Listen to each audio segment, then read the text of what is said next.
গীতিকার জাভেদ আখতার একদিন স্টুডিওয় প্রবেশ করে দেখেন আর.ডি. বর্মন ও চিত্র পরিচালক রমেশ সিপ্পি একটি গানের সুর নিয়ে আলোচনা করছিলেন, যে সুরটির উপরে আর.ডি. বর্মন আগেই জাভেদজিকে একটি রোম্যান্টিক গান লিখে আনতে বলেছিলেন। আর.ডি. বর্মন জাভেদজিকে দেখা মাত্রই গানের বোলটি চেয়ে বসেন। তখন জাভেদজি একটু লজ্জা পেয়ে বলেন, পঞ্চমদা, আমি আপনার এই সুরের উপরে অনেকবার চেষ্টা করা সত্ত্বেও গানটি লিখতে পারিনি। পঞ্চমদা, আমাকে ক্ষমা করবেন। জাভেদ আখতার কেন পঞ্চমদার কাছে ক্ষমা চেয়েছিলেন এবং এই গানটি কিশোর কুমারের সাহায্যে কিভাবে জনপ্রিয় হয়েছিল, সেই ঘটনাটি শোনানোর জন্যই আজকের ভিডিও। বন্ধু, ভিডিওটি শেষ পর্যন্ত আমাদের সঙ্গে থাকুন।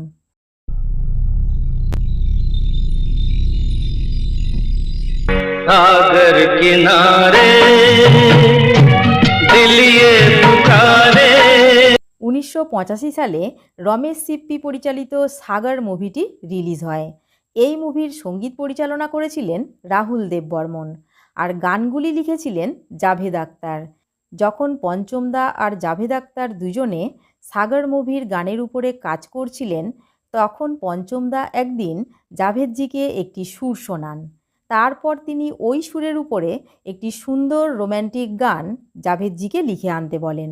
জাভেদজি কয়েকদিন ধরে ওই গানটি লেখার চেষ্টা করেন, কিন্তু তিনি কিছুতেই ওই সুরের উপরে গানের কথা তৈরি করতে পারছিলেন না। শেষ পর্যন্ত তিনি ছবির সিচুয়েশান অনুযায়ী একটি গান লিখেছিলেন, কিন্তু সেটি পঞ্চমদার সুরের থেকে একেবারেই আলাদা হয়েছিল। তারপর যখন জাভেদজি ওই গানটি নিয়ে স্টুডিওয়ে যান, তখন তিনি দেখেন পঞ্চমদা ও রমেশজি ওই সুরটি নিয়ে আলোচনা করছিলেন। রাহুল দেব বর্মন জাভেদজিকে দেখা মাত্রই খুশি হয়ে তাঁকে গানটি চান। তখন জাভেদজি কিছুক্ষণ চুপ করে থাকার পর বলেন, আমার কাছে একটা গুড নিউজ আর একটা ব্যাড নিউজ আছে। পঞ্চমদা, আপনি কোনটি আগে শুনতে চান? সেই সময় স্টুডিওর সবাই কয়েক সেকেন্ডের জন্য চুপ হয়ে যান। এরপর পঞ্চমদা বলেন, কি খবর, গানটি লেখা হয়নি তো? তখন জাভেদজি বলেন, পঞ্চমদা, গুড নিউজ হলো আমি একটি সুন্দর গান লিখেছি। তারপর তিনি আরও কিছু বলতে যাবেন, এমন সময় পঞ্চমদা তাঁর হাত থেকে গানের কাগজটি ছিনিয়ে নেন। তখন জাভেদজি নিচু স্বরে বলেন, পঞ্চমদা, আপনি তো ব্যাড নিউজটি শুনলেনই না। তখন আর.ডি. বর্মন হাসতে হাসতে বলেন, আচ্ছা ঠিক আছে, বলুন বলুন। তখন জাভেদজি বলেন, পঞ্চমদা, আপনি যে সুরটি দিয়েছিলেন তার উপরে এই গানের কথা কিছুতেই ম্যাচ করছে না। আমি অনেকবার চেষ্টা করেছি, কিন্তু ওই সুরের উপরে কিছুতেই ভালো কথা আনতে পারছি না। এই কথা শুনে স্টুডিওতে উপস্থিত সবাই আবার চুপ হয়ে গিয়েছিলেন। এই সব দেখে রমেশজি বলেন, পঞ্চমদা, জাভেদজির গানটি একবার দেখুনই না, গানের কথাগুলি খুব সুন্দর লাগছে। পঞ্চমদা তৎক্ষণাৎ বলেন, রমেশজি, আপনি ব্যাপারটি ঠিক বুঝতে পারছেন না। কাল কিশোরদা গানটি রেকর্ডিং করতে আসবেন। তিনি গানের সুরটি আগে থেকেই জানেন এবং সেইভাবেই তিনি রিহার্সাল করে আসবেন। কাল কিশোরদা আসলে তাঁকে কি দেব? একরকম কথা আর এক রকম সুর, এটা কি করে সম্ভব?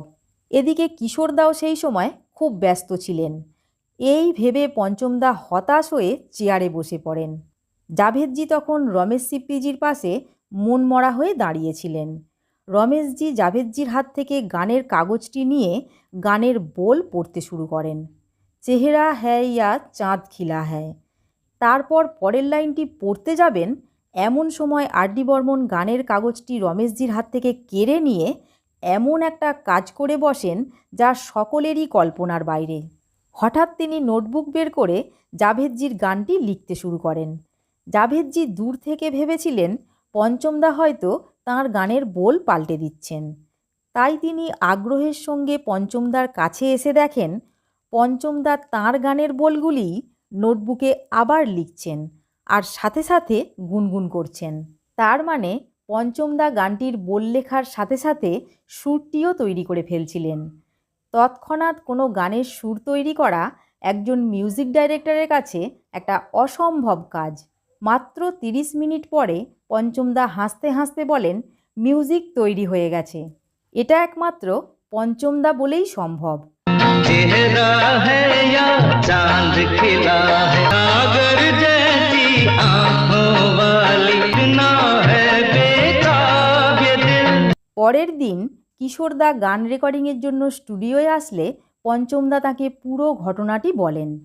তারপর কিশোরদা হাসতে হাসতে বলেন, আরে কোনো অসুবিধা নেই, আমাকে 1 কাপ চা দাও আর গানের সুর ও বলটি দাও, আমি চা খেয়েই গানটি রেকর্ডিং করছি।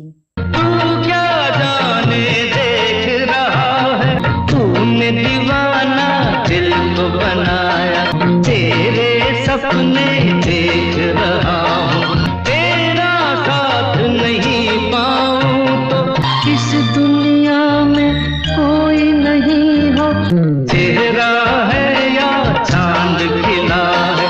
আর কিশোরদা তো জিনিয়াস ছিলেনই।